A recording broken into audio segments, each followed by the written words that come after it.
Can a pilot destroy the credibility of a whole team with a single sentence? Lewis Hamilton not only did it, but did after one of Ferrari's most shameful races in years. What exactly did he say and why his message could trigger a storm in Maranello? What happened at the 2025 Grand Prix marked a before and after for Lewis Hamilton and Ferrari. It was not a simple sports disappointment. It was a public, obvious, painful fracture. From the first round, something felt out of place. Hamilton, who had started with reasonable expectations, soon began to deal with a car that did not respond to his hands, or his feet, even his instinct. The SF25 was, in his words, inconducible.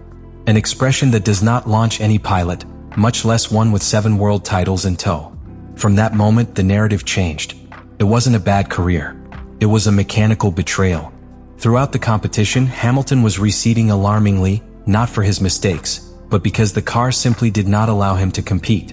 The frustration accumulated curve after curve, back after return. When Nico Hülkenberg advanced it with the Modesto Sauber in the last laps, it was not just an overpower. It was a symbolic humiliation. A clear message that Ferrari is more lost than ever, and that even teams with less resources can get better performance than the legendary Italian team. The most disconcerting of everything was not the result in itself, sixth. After the penalty to Verstappen, it could have been a small comfort, but the way everything was managed from the wall. Ferrari made a configuration change during the race without properly consulting Hamilton. A desperate movement, of those that are done when it is not known what else to try. The result was catastrophic. The car went from being difficult to be literally uncontrollable. And the worst, the pilot himself knew only when it was too late. When he finished the race and got off the car, Hamilton did not hide it. There were no diplomatic smiles or manual speeches. There was raw sincerity, direct look at the camera, and a statement that rumbled throughout the paddock. I had never lived something like that. The car was an absolute disaster. These words sounded more strongly because they came from someone who has competed with some of the most sophisticated cars on the planet and has survived very difficult seasons. That a veteran of his caliber says that in public is a missile directed to the heart of Maranello. This moment not only represents a technical failure, it represents the loss of trust. And in a sport like Formula One, that is worse than losing a race. Because if a pilot does not trust his car, his engineer, and his strategy, he cannot win. And if you can't win, then what do you do there? That is the silent question that Hamilton left floating after the race. And Ferrari until now does not have an answer. To understand the magnitude of Ferrari's problem in this 2025 season, it is essential to thoroughly dissect the SF25. We are not facing a car simply difficult to configure or capricious in its behavior. What the Spanish Grand Prix left in evidence is that the SF25 is poorly conceived from its same root. And that, in Formula One, is a technical condemnation that can rarely be reversed in the middle of a season. The first visible symptom is the front end of the car. Its weakness is not less or circumstantial, it is structural. That lack of aerodynamic load in the front train generates such a pronounced subvirage that forces the pilots to constantly modify their driving style. What for other equipment such as McLaren or Red Bull is a fluid transition in medium-speed curves, for Ferrari is a survival exercise. Each entrance to a curve becomes a question. Does it turn or do not turn? And when the pilot doubts, he has lost time. There is one step back. But it doesn't end there. In the chicane 7 to 8 of the Circuit of Barcelona-Catalunya, one of the most demanding technical sections of the layout, the telemetric analysis revealed that Ferrari loses more than 0.3 of a second for return compared to its direct rivals. This cannot be explained by a bad braking or a specific error of the pilot. It is a clear symptom that the car is not delivering the necessary grip in that part of the circuit. The root of the problem is in aerodynamics, but also in the way in which chassis and suspension are working together, or rather failing to work in harmony. Another of the Achilles heels of the SF25 is its relationship with the tires. The thermal management of the compounds Pirelli has been erratic since the first preseason test, but in Spain it was evidenced with crudeness. The car fails to bring the rubber to its optimal temperature window in classification conditions. That causes a lack of adhesion that affects not only the rhythm, but the pilot's confidence. Charles Leclerc, during free training, suffered a brutal survival that completely dislodged the car. Although at first it was attributed to gusts of wind and errors of the pilot, the reality is that this behavior is recurrent and systemic. And perhaps the most alarming of everything is the behavior of the car in the changes of direction. In a circuit like Montmello, where rapid lateral transitions are key, SF25 not only wastes time, loses balance. In each change of experience, the car is unbalanced unpredictably, forcing the pilot to lift the foot of the accelerator. That, in a category where thousands define races, is a competitive death sentence. Hamilton was explicit in this.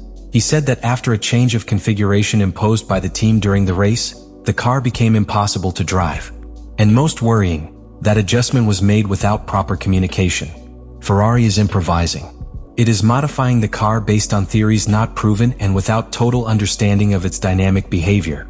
It is as if the technical team still did not understand how SF25 responds under pressure, on track, in real conditions. And in modern Formula One, where margins are microscopic and each decision is measured with data, this level of uncertainty is unacceptable. The 2025 Grand Prix was not only a technical disaster for Ferrari, it was also a strategic catastrophe.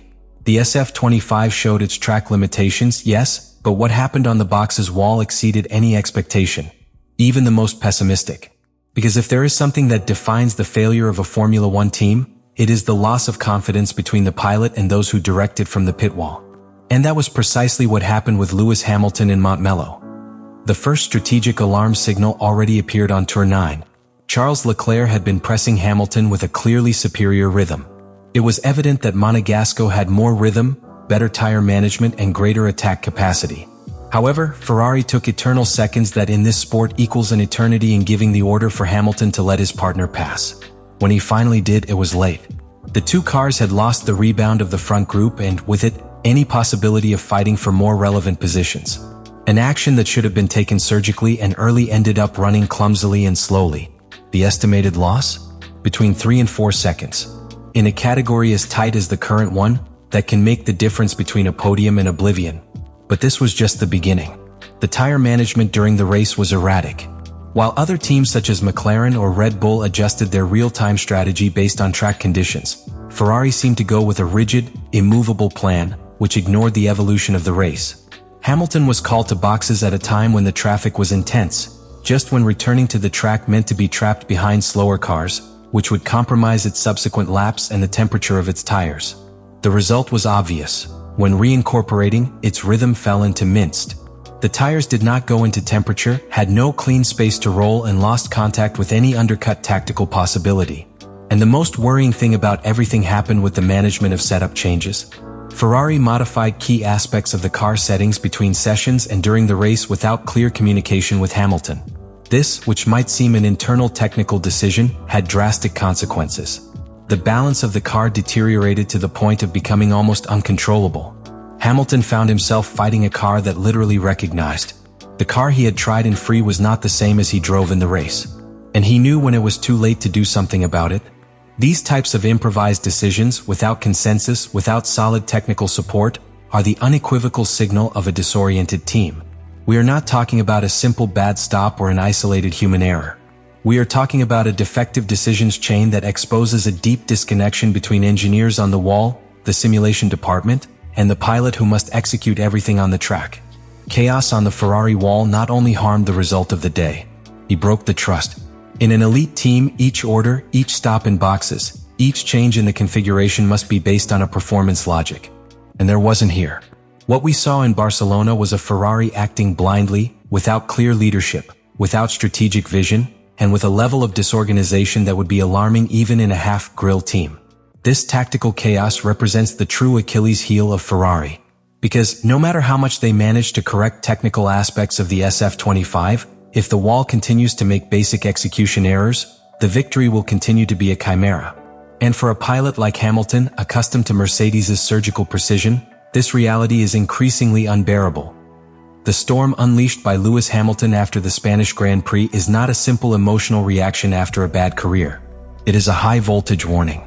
A pilot who has won everything that can be won, who has broken records, who has raised equipment from mediocrity to the top of motoring, does not launch empty words.